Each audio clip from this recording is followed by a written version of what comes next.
Yeah, first I just want to acknowledge the passing of a friend in Mizzou. I don't know the accurate words to describe Ben. But, Thursday after the game, received that news, and it was difficult to move on in the press conference because of how much Ben meant to so many people, including myself. And he was a great man, a great true son, and somebody that I know everybody in this room will miss greatly. And it seems inappropriate to just move on. But Ben would know there's a story to tell. And the story's not finished yet, so we'll keep his family in prayers, our family and friends in our thoughts and prayers, and we will continue to tell the story of Mizzou just like he would. Want to recap our performance Thursday night. The first thing I want to say is how much I appreciate our fans. What an awesome way to sell out and start the season. The environment was tremendous. The students were loud. They were early, and that student section was rocking.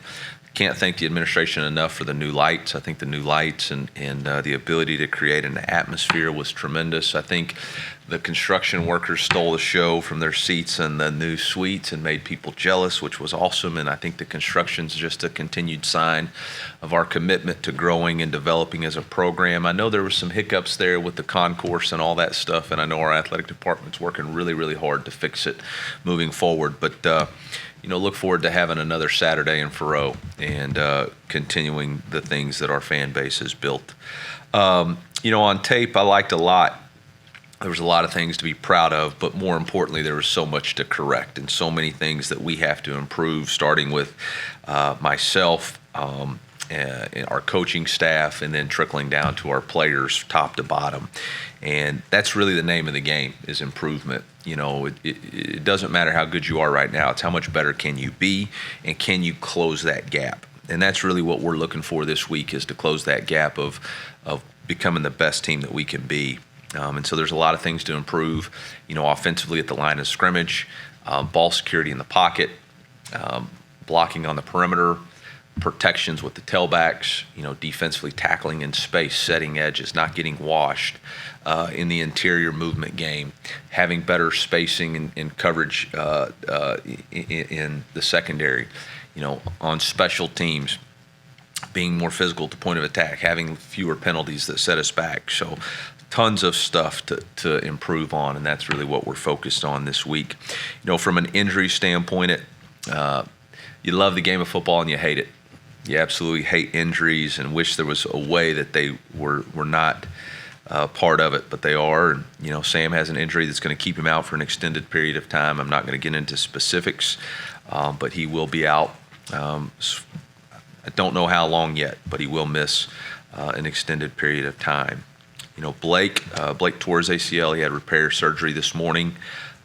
There was a slight hope that it wasn't quite as bad, but he has a full tear and repaired this morning. He's on his way to recovery, but he will miss the remainder of the season. What that means moving forward is we actually have added Ryder Goodwin to our football team and roster. He was a junior college transfer, and so he joined us yesterday. Fully cleared and practiced with the team yesterday. We also added Brett Brown. Brett was a former walk-on quarterback. Actually played in the spring game as the second quarterback 2 years ago. Brett is back, and he practiced with the team yesterday. So, fortunate for us that we had the space within our 105 and made the corrections that we needed to make, and had the ability to get these guys onto our team and did that. So, field goals as of right now will be Robbie Myers. Place kicking will be Oliver Robbins, and then Ryder will compete to see where he is at as quickly as possible. But he did kick with our field goal unit yesterday, and feel excited that we were able to get him. On to this week's game. Obviously, it's an important game to a lot of people, and our team fully is aware of the importance of this game to our fans and the state and what it represents nationally and what it represents in a historical significance. We've embraced it. We understand it. We've taught about it. We've made sure our team knows about it. We've had guest speakers. And I will say this, I have a lot of respect for Coach Leipold and what he's done and the job that he's done. He's a national championship coach. He's went to 2 other previous programs and transformed them into a winning program, and you can see with what he's done in a short amount of time at Kansas what a terrific coach he is, his entire staff. They've got some really good players. They did an excellent job rebuilding the roster from last year. I think their quarterback is a terrific player. He's back to his former self. Maybe 2 years ago, going into preseason, he was 2 in the preseason Heisman rankings, and he's returned to that form, in my opinion. He's got some weapons to really use. Emmanuel Henderson and the transfer wide receiver Pickett. I think both of those guys are elite wide receivers. Henderson has got great speed, catches the ball, really difficult to tackle. As a former high school running back, Pickett, they use him a lot of different ways. I think he's got 3 touchdowns in 2 games, so definitely know how to get him the ball. Defensively, Dean Miller, Justice Finkley, Trey Latham, Larry Groles, TJ Withers, all these guys are disruptives. I think their D-line is their strength of their football team, between Dean Miller, Justice Finkley, and DJ. I think they do as good a job as anybody rushing the passer. They got great length. They chase the ball. Trey Latham is a transfer from West Virginia. He does a really good job playing linebacker. He was a guy that we looked at in the portal. He's a physical player, can run really well. Larry Groles is a safety. He's got the interception versus Fresno. Is a really good, does a lot for them. They do a lot with their defensive scheme. They have 4 down. They have odd. They have 3 safety. They have bear. They have a 6-man front. So they're very disruptive. I think the team is very well coached, very disciplined in how they play, and certainly will be a challenge for our program and our team because of what they do. So we got our hands full between understanding the rivalry and the intensity of the game and understanding that the game is played on the field. We got a lot of work to do. So with that, I'll open up for questions. Eli, what did you understand about this rivalry before you took the job, and how long did it take you to gain an understanding of what it is? Well, I obviously understood the rivalry. You go back to probably the 2 biggest games, not biggest, but 2 of the big games, were 07, 08, right? I remember watching those games on TV, to be honest. I wasn't in college coaching at that point. I was a high school coach, and remember Coach Mangino and his ability to turn that program around, and obviously had a tremendous amount of respect for Coach Pinkel because of, at that time, Ashton Glazier being on the roster. So, I was aware of what Mizzou was all about. So taking the job, I understood its importance, and have been to as many of the home basketball games that we've hosted, KU. So understand it, and our team and guys understand the importance of it. Coach, you had mentioned previously that you brought in guest speakers to talk to the team about this game. What were some of the key points that they mentioned? I know Andy Hill was one of them. What were some of the key points that he and the others told the team about it? Yeah, we did a lot of different things talking about it. We talked about the historical significance and context of the game. We talked about what it was for him both as a player and a coach. But really those things need to be. I didn't ask him if he was okay with me sharing what he said to the team. So, it just needs to be known that we understand what it's about. Eli, what do you want to make sure that the players understand about the rivalry the most as you get ready for this week? It means a lot to a lot of people. It's a privilege to wear the Mizzou on your chest, and when you wear Mizzou, you're representing 6 million people in this state.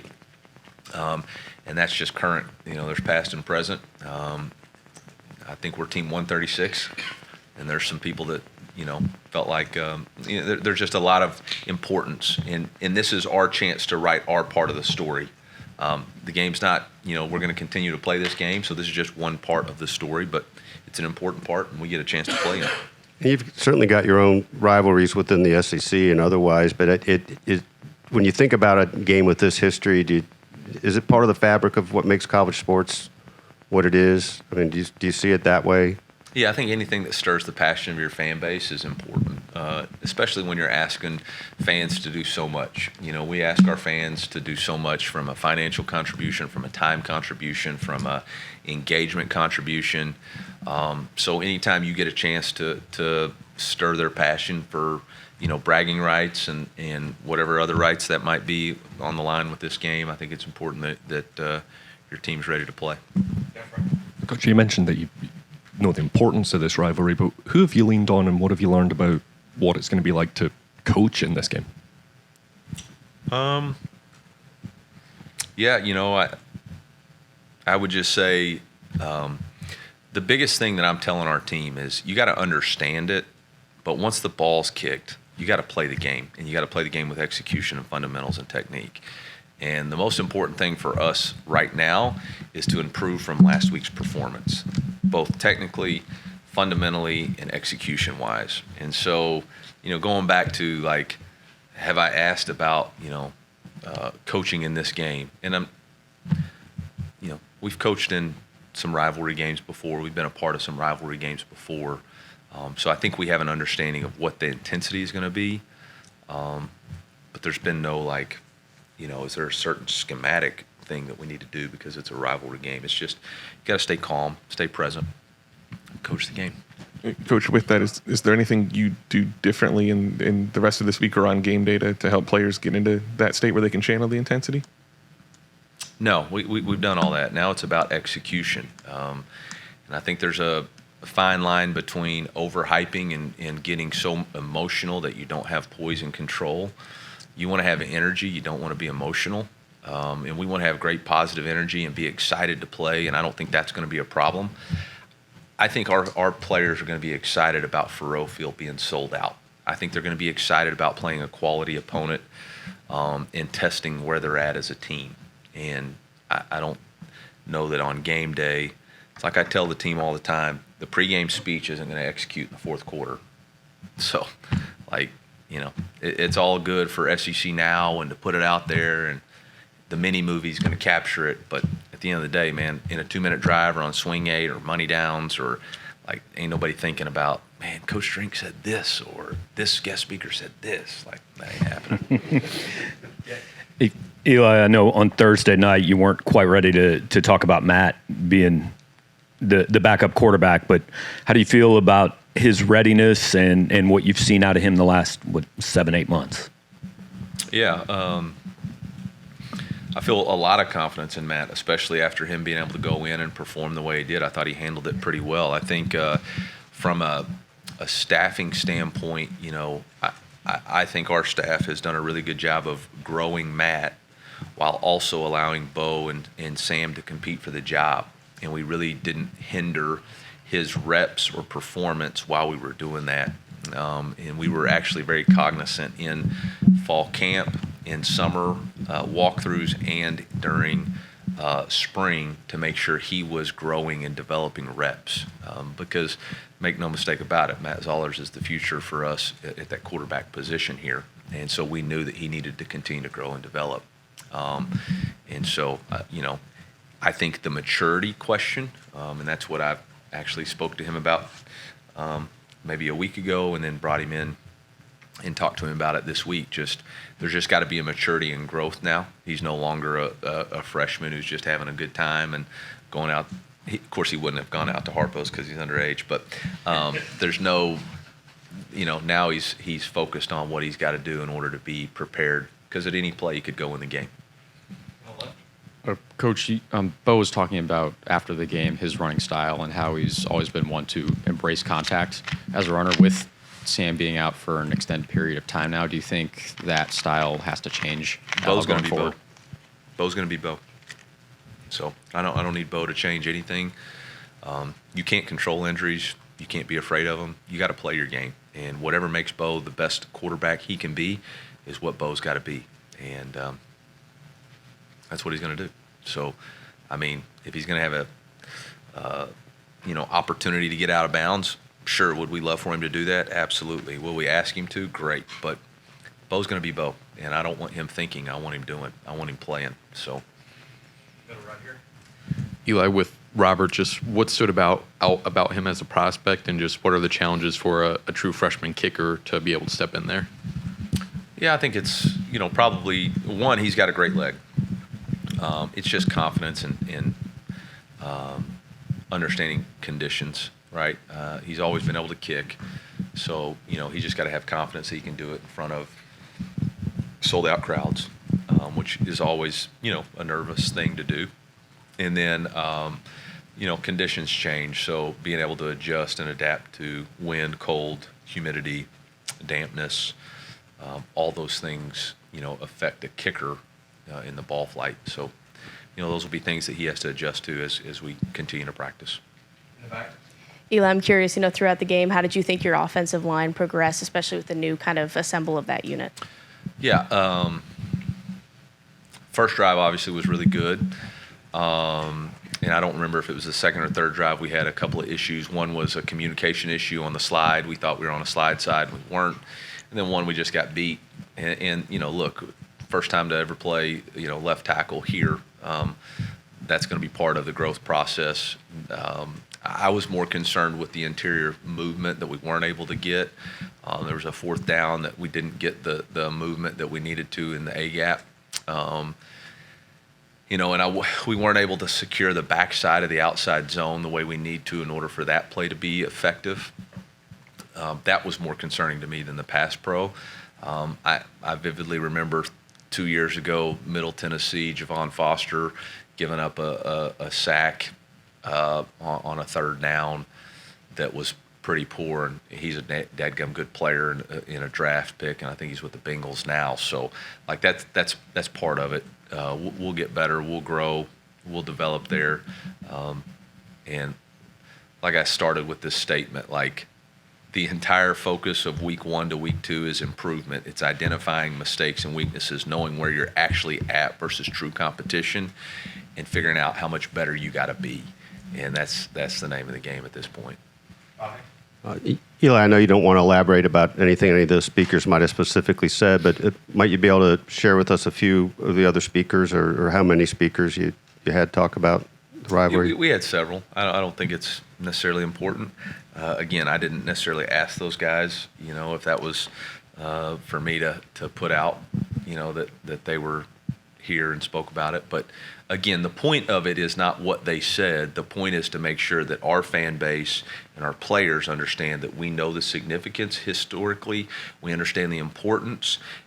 We're not overlooking or undervaluing this game. We know it's an important thing to our team. But during the week is not the point that you get it going. During the week, you have to focus on execution of your assignments, because you don't want to be emotional. You want to execute. And so, we got all that out the way. We understand. We know there's a trophy for it at the end of the game. Our goals every year is to win our trophy games. This is a week that we got a trophy on the line. You have a tangible thing that you're playing for. And in college football, you don't always have that after a game. Sometimes you just got to attaboy. There ain't no attaboy after this one. There's a dadgum war drum and several other stuff out there. And you win it, you get it. If you don't, you don't. And I don't care who you are. If you're a competitor, there's something on the line. I don't care if you're playing against a buddy at home and one-on-one. If there's a Diet Coke on the line, you want to stink and win, because it's painful if you don't. So our guys understand it. That ain't the issue. The issue is, are we going to be able to execute? Are we going to be so focused on the crowd and doing this that we forget it ain't about that? It's about hands inside. It's about executing your assignments. It's about having eyes on your keys. It's about communicating the formation adjustments. It's about offensively making sure that we're all on the same page on our identifying the fronts that they're going to be in. That's going to be way more important than whether we had a guest speaker tell us about in 1854 or in 1960 they played an ineligible player. Okay, great, perfect. Let's make sure we got a Rip and Liz call.